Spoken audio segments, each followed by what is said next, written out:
Bonjour à toutes et à tous, bienvenue sur ma chaîne Mes recettes préférées et plus. Aujourd'hui, je viens vous présenter un gratin rapide à réaliser, très pratique lorsque vous devez faire à manger, que vous êtes à court d'idées, très pratique, facile, économique et qui plaira à tous. Alors pour ce faire, vous aurez besoin de 300 g de pâte qu'on va cuire dans de l'eau salée, donc 300 g de pâte crue. On aura besoin de 100 g de fromage râpé. On aura besoin, alors c'est optionnel, si vous n'en avez pas, vous n'en mettez pas, ça sera du coup végétarien. 6 tranches de jambon de dinde. Vous aurez besoin de 2 petites courgettes, 2 petites carottes, donc les miennes elles sont énormes, du coup je vais mettre une grosse courgette et une grosse carotte, un tout petit oignon, une gousse d'ail, de la crème fraîche liquide, donc comme vous voulez, légère ou entière, comme vous voulez, du sel, du poivre, de l'huile d'olive et du thym. Voilà, vous voyez, c'est très simple. Donc on est parti pour préparer un gratin de pâtes aux légumes de courgettes, carottes, au jambon de dinde, gratiné au four. Voilà. Dans un premier temps, ce qu'on va faire, on va cuire les pâtes dans de l'eau salée. Donc moi, ce que je vous conseille, c'est de diminuer le temps de cuisson indiqué sur le paquet de vos pâtes, puisque ensuite, on va les recuire au four. Donc moi, il y a marqué 8 à 9 minutes. Moi, je vais les faire cuire 7 minutes uniquement. Ensuite, on va émincer finement l'oignon et l'ail. On va également retirer donc les bouts, la tête, la queue de la courgette et de la carotte. On va râper la carotte. On va enlever la peau. Hein. Et ensuite, on va râper grossièrement la courgette et la carotte. Dans ce récipient-là, on va détailler en petits cubes les tranches de jambon de dinde et je reviens vers vous. Donc nous avons épluché la carotte, on a détaillé finement l'oignon et l'ail, on a coupé en petits cubes le jambon de dinde. Maintenant ce qu'on va faire, on va râper la carotte et la courgette, parce que moi j'en ai une. Si vous en avez des petites, vous en prenez 2 de chaque. Hein.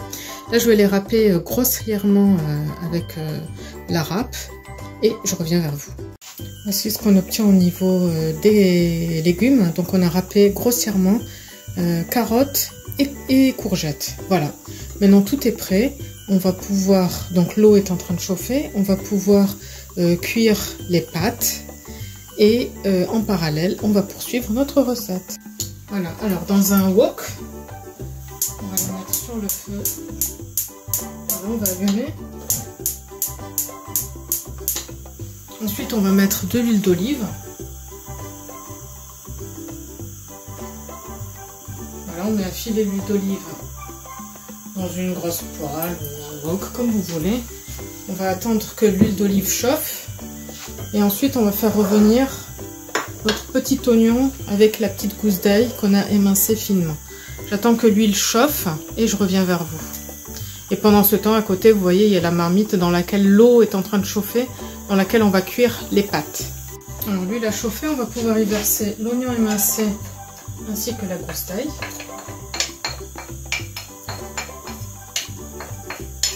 On va les faire revenir un petit peu. L'oignon a bien été revenu, il a pris une légère coloration, ainsi que la gousse d'ail. Du coup, on va rajouter les légumes qu'on a râpés.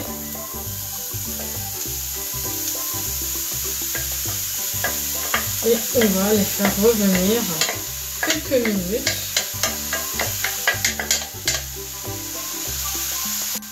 On fait revenir les légumes quelques minutes.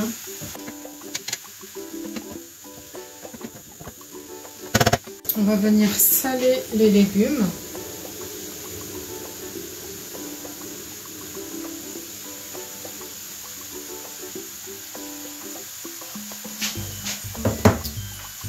Poivrer.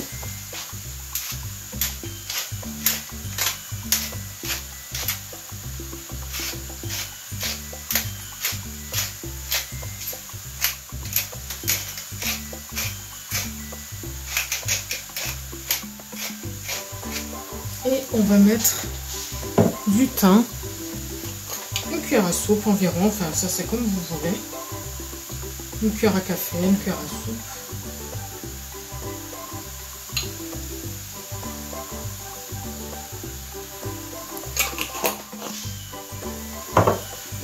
Et on vient mélanger le tout. Vous voyez le volume, il est bien descendu.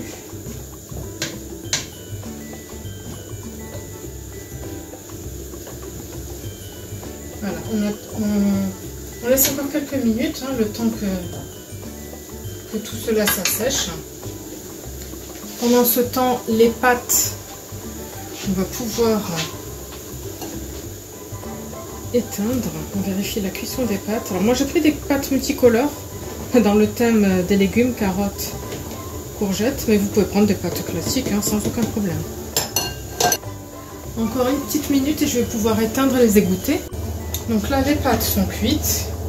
Les légumes, vous avez vu, ils ont rendu un peu de jus, mais c'est normal. On continue à mélanger jusqu'à ce qu'il n'y ait plus de jus. Vous voyez, le volume des légumes a bien baissé. Là, ils sont bien cuits, les légumes.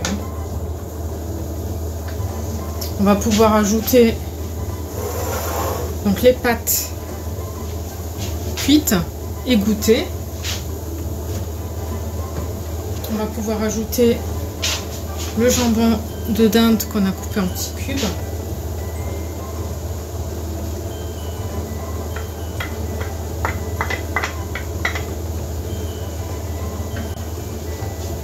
On mélange bien le tout. On va dire pendant 1 à 2 minutes. Et on va pouvoir éteindre. Il ne reste plus qu'à rajouter la crème. Moi j'ai choisi de mettre de la crème légère, mais vous pouvez mettre de la crème entière si vous préférez.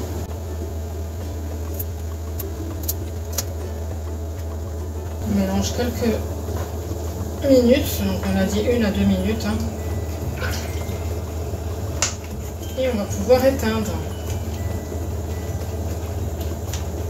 On préchauffe le four à 180 degrés.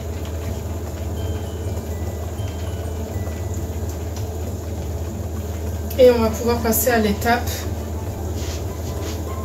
du montage du gratin. Voilà, donc là on a mélangé tout.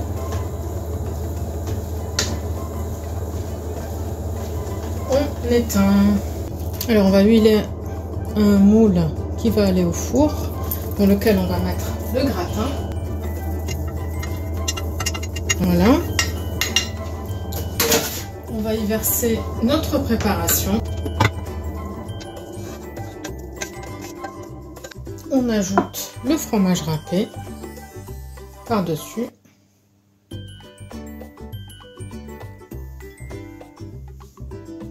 Et ensuite, on va enfourner. Donc là, on a dit à 180 degrés, chaleur tournante pendant 15 à 20 minutes. L'objectif, en fait, c'est de gratiner le dessus puisque tout est cuit là. Les légumes sont cuits, les pâtes sont cuites. Donc c'est vraiment... L'objectif, c'est de gratiner le tout. Donc vous voyez, c'est une recette très facile à réaliser. Très pratique, à la portée de tous. Hein. Voilà. Et voilà, le gratin est prêt à être enfourné pendant 15 minutes environ, 15 à 20 minutes. Voilà, je l'enfourne à 180 degrés chaleur tournante et je reviens vers vous à la sortie du four pour vous montrer le résultat final. Voilà ce qu'on obtient à la sortie du four après 15 minutes de cuisson à 180 degrés chaleur tournante. J'ai éteint le four, j'ai laissé le gratin dans le four quelques minutes et là je l'ai sorti pour pouvoir le servir. Nous arrivons au bout de cette vidéo. J'espère que la recette vous plaira. N'hésitez pas de me dire en commentaire ce que vous en avez pensé. Je vous souhaite une très bonne journée. Je vous dis à bientôt pour de nouvelles recettes. N'hésitez pas à vous abonner à la chaîne si ce n'est pas encore fait, à liker les recettes qui vous ont plu et activer la petite cloche pour être sûr de ne pas rater les prochaines recettes. Bye bye!